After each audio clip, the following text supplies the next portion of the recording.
Members of the House Homeland Security Committee held a hearing Thursday addressing the Capitol siege, white supremacy, and domestic terrorism. Lawmakers warned that last month's deadly riot could inspire future domestic terrorism attacks. This comes after the Department of Defense announced plans for a military-wide 60-day stand-down in order to address white nationalism and extremism within its own ranks. For more on all of this, let's bring in Catherine Herridge. She's a CBS News senior investigative correspondent, and she joins me now from Washington. Catherine, always a pleasure to see you. Let's start right off by getting into this 60-day military stand-down. I think that this is an interesting thing for people to try and wrap their heads around. Why did military leaders decide it's necessary, and what exactly is it going to look like?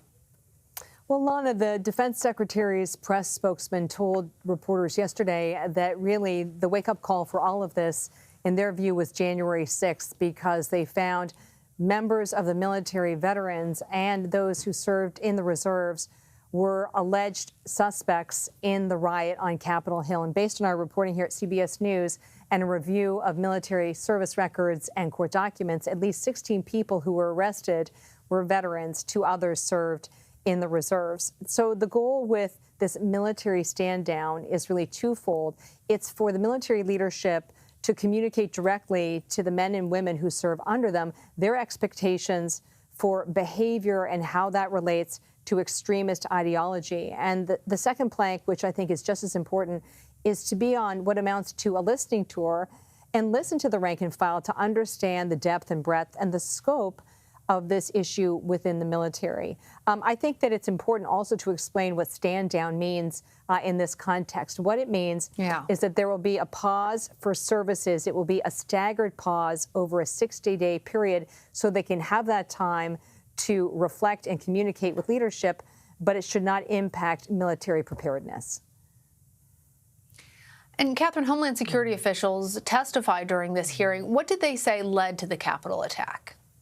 One of the most interesting headlines that came out of the hearing earlier today, Lana, was from D.C.'s emergency coordinator and Homeland Security advisor, Christopher Rodriguez. And he testified that based on the intelligence that was aware as early as mid-December, that by the time they got to January, the system essentially was blinking red. They had multiple warnings locally as well as from the FBI and others that there was the potential for violence right through the inauguration. And Chris Rodriguez testified that there was, in his words, quote, an unwillingness to plan and act on this information.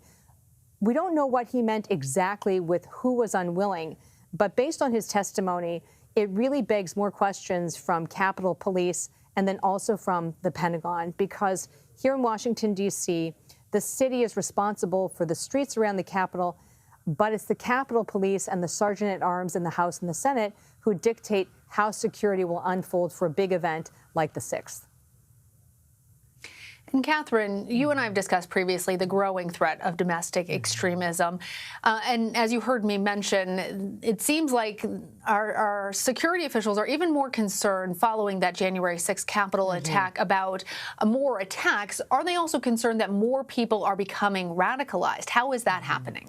I think one of the interesting threads today during the hearing is they talked about the impact of social isolation and what amounts to radicalization and these extremist ideologies. I've been doing this for 2 decades, and right after 9/11, there was a view that if you were going to cross the threshold to violent action and to become radicalized by a foreign terrorist group, you had to have in-person contact, kind of the mentoring experience.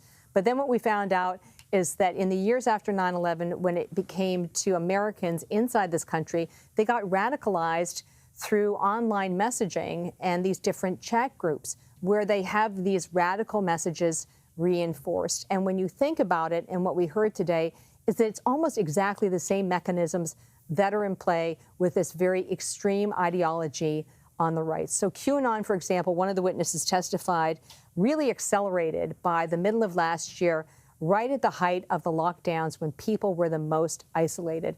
And when they're isolated, they're still able to reach out to like-minded individuals, and that amplifies and in many ways confirms and solidifies these extreme points of view.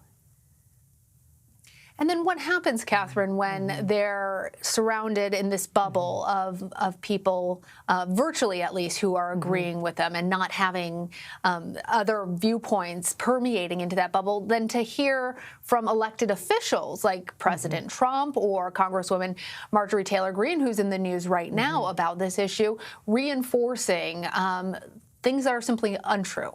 I'm really glad that you raised that point, because that was one of the other headlines that came out of the hearing, which is that they have to look at big tech in terms of their responsibility for amplifying these messages.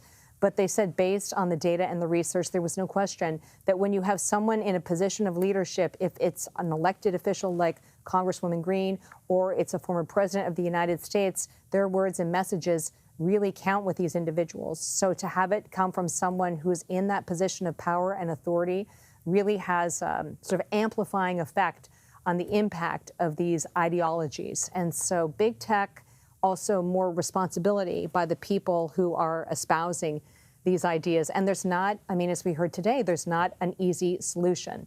Is there really a need for more laws that make domestic violent extremism akin to terrorism?